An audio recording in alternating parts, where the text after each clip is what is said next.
Hello बच्चों, आप सभी का स्वागत है मेरे चैनल आकाश मैथ्स क्लासेस में। और आज मैं आपके लिए लाया हूँ प्रश्नावली 3.2 कक्षा 10 का। ठीक है, अब यहाँ पे प्रश्न पूछा है कि बल एक रैखिक समीकरण, और प्रश्न है छठा कि एक रैखिक समीकरण युग्म है, दिया हुआ है, समीकरण दिया है 2x धन 3y ऋण 8 बराबर 0 दिया गया है।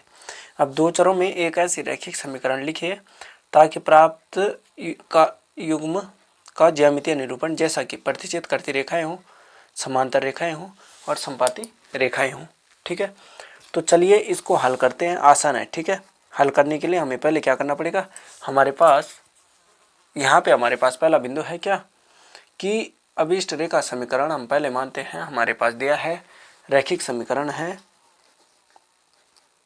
देखो, मैंने पिछली वीडियो में बताया है कि रैखिक समीकरण क्या क्या होते हैं हमारे। a1x धन b1y धन c1 बराबर 0 शून्य, और a2x धन b2y धन c2 बराबर होता है 0 शून्य होता है। तो वैसे हमारे पास यहाँ पे समीकरण पहले के लिए दे रखी है 2x धन 3y ऋण 8 बराबर 0, और दूसरी क्या हो जाएगी a2x धन b2y धन c2 बराबर 0। ये हो जाएगी, एक ये हो जाएगी और दो दूसरी ये हो जाएगी। तो a1 और b1 और c1 बराबर तो हम लिख सकते हैं यहाँ पे क्या कि a1 बराबर हो जाएगा हमारा 2, b1 बराबर हो जाएगा 3 और c1 बराबर हो जाएगा ऋण 8। ये हो जाएगा। तो चलिए अब यहाँ पे हमारे पास जब समीकरण युग्म क्या हो, प्रतिच्छेद करती रेखाएं निरूपित करता है, तो पहला बिंदु है।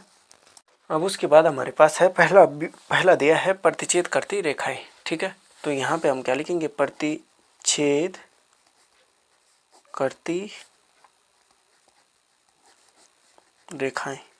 ठीक है, प्रतिच्छेद करती रेखाएं क्या होगी, a1 बटे a2 बराबर नहीं होता है, आपको पता है a1 बटे a2 बराबर नहीं होगा b1 बटे b2 के। तो यहाँ पे हम क्या कर देंगे कि a1 तो हमारा है 2 और b1 हमारे पास है नहीं, b2 हमारे पास है नहीं। ठीक है, सॉरी, a1 है और a2 नहीं है। ठीक है, ये हो जाएगा हमारा कि 2 बटे a2 बराबर नहीं होगा 3 बटे b2 के। ठीक है, तो यहाँ पे अगर 2 या अथवा अगर शून्य नहीं, अब देखो यहाँ पे अगर हमारा a2 बराबर नहीं होगा 2 और b2 बराबर नहीं होगा 3 और a1 बराबर 0 और b1 बराबर 0 नहीं होगा, तो ये क्या होंगी, वास्तविक संख्या है। ठीक है, यहाँ पे हमें सिर्फ इतना ही करना है। तो अभिष्ट रेखा खंड हम क्या लिख सकते हैं यहाँ पे कि a1 a2x धन b2y धन c2 बराबर 0।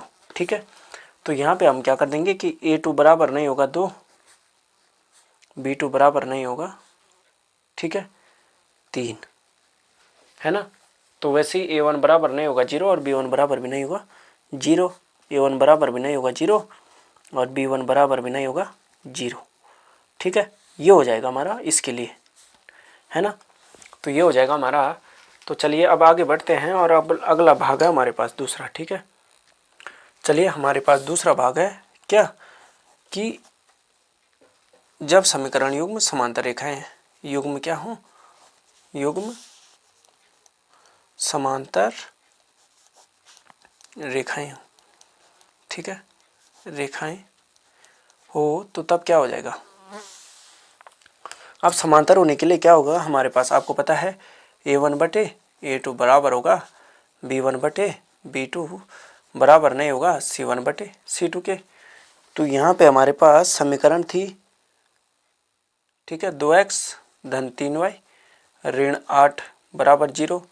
तो ये तो पहली समीकरण के लिए हो गई a1x b1y और c1 बराबर 0।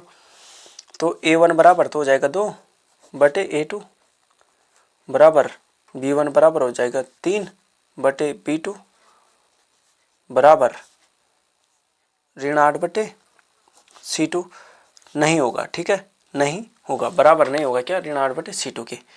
तो यहाँ पे हमारे पास है 2:3 होना। अब यहाँ पे देखिए कि यहाँ पे हम a2 और b2 का अनुपात है 2/3।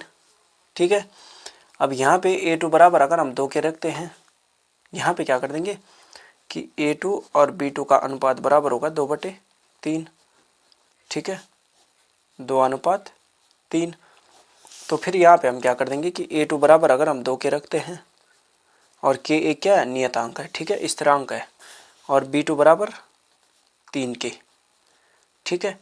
तो यहाँ पे क्या हो जाएगा, 3/B2 है, तो यहाँ पे 3/3 के है ना, यहाँ पे 3/3 के। A2 बराबर हम लिखेंगे ये बराबर, ठीक है, ऋण 8/B2 C2 है ना।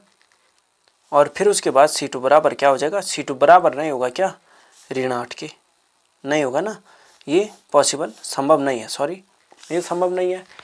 तो फिर उसके बाद हमारे पास अभिष्ट समीकरण क्या हो जाएगी, ये हो जाएगी हमारे पास कि 2xy, ठीक है, 2kx धन 3ky ऋण n के बराबर हो जाएगा 0। और जबकि n बराबर नहीं होना चाहिए हमारा क्या, ऋण 8, इस कंडीशन के अनुसार, ठीक है, जो ये हमारे पास दिया है, ठीक है। अब चलिए आगे बढ़ते हैं और अगला है हमारे पास लास्ट और इसका, ठीक है, तीसरा भाग है। क्योंकि आपको पता है 3 ही बिंदु होते हैं, संपाती, प्रतिच्छेद और समांतर, ठीक है। तो यहाँ पे तीसरा है हमारे पास क्या, जब समीकरण युग्म संपाती रेखाएं हो, संपाती रेखाएं, ठीक है, क्या हो, संपाती रेखाएं निरूपित करता हो। तो आपको पता है समांतर रेखाओं के लिए क्या होता है, A1/A2 बराबर होगा B1/B2 बराबर होगा C1/C2। तो वैसे यहाँ पे हम रख देंगे कि 2 हो जाएगा हमारा A1, B1 और C1। तो A1 बराबर हो जाएगा 2/A2 बराबर 3/B2 बराबर ऋण 8/C2, ये हो जाएगा, ठीक है, ये हो जाएगा। तो हम तब आगे बढ़ेंगे, तो यहाँ पे भी हम वही स्थिति अपनाएंगे। A2 बराबर करते हैं 2 के, ठीक है, और B2 बराबर करते हैं 3 के, और C2 बराबर तो आपको पता है ऋण 8 के, ठीक है। बस कि एक क्या है, स्थिरांक है। तो यहाँ पे हमारे पास अभीष्ट समीकरण क्या हो जाएगी, वही हो जाएगी। अभीष्ट समीकरण क्या होगी, यहाँ पे लिख देंगे अभीष्ट समीकरण बराबर क्या हो जाएगी, 2kx धन 3ky ऋण 8 के बराबर हो जाएगी 0, ठीक है। तो ये हो जाएगा हमारे पास तीनों का, ठीक है। तो हमारे पास यही प्रश्न था, इतना ही करना था, इसको ज़्यादा नहीं करना था। ये था हमारे पास प्रश्न, और इनको हमें क्या करना था, रैखिक समीकरण युग्म बनाने थे, ठीक है, ज्यामितीय निरूपण करना था। तो चलिए बच्चों, आज के लिए इतना ही, और आशा करता हूँ कि आपको मेरा ये प्रश्न समझ में आया होगा। कृपया मेरे चैनल को लाइक, शेयर एंड सब्सक्राइब करना ना भूलिएगा, और अपने दोस्तों के साथ भी शेयर करना ना भूलिएगा। धन्यवाद।